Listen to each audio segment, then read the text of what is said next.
দেখো বন্ধুরা, আমার বাড়ি কাকদ্বীপে। আমার নাম রনি। তো আমি এখন অনেক দিন ধরে ঘরে ছিলাম। আমার একটা শরীর খারাপ ছিল, ওই জন্য আমি বাইরে বেরোতে পারছিলাম না। তো আমার এই শরীর খারাপটা সারার পরে আমি বাইরে বেরোলাম।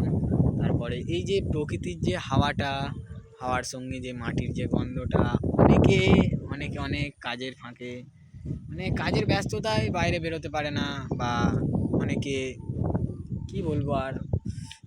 তবে আমি বলছি বন্ধুরা, আপনারা একদিন গ্রামে আসুন, এসে গ্রামের যে প্রকৃতিটা হয়, প্রকৃতির অনুভব করুন। আর এই যে প্রকৃতির সঙ্গে একটা গান চালাচ্ছি, এই গানের সঙ্গে এই প্রকৃতির অনুভবটা নিন।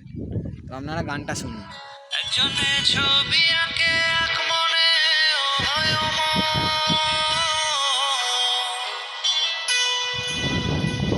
আরেকজনে বসে বসে রং মাখে,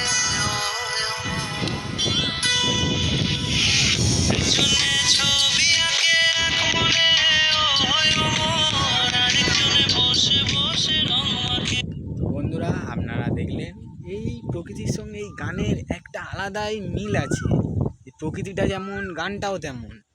তো এই যে অনেকে শহরে থাকে, তো এই যে মাঠের মধ্যিখানে যে প্রকৃতির যে অনুভবটা, এই যে একটা কুঁড়ে ছোট মতন, এই কুঁড়ে অনেকে দেখেননি, যে যারা শহরে বড় হয়েছেন বা গ্রামে কোনোদিন আসেননি। এই যে কুঁড়ের কুঁড়ের একটা প্রকৃতি, মানে কুঁড়ের একটা জিনিসটাই আলাদা হয়।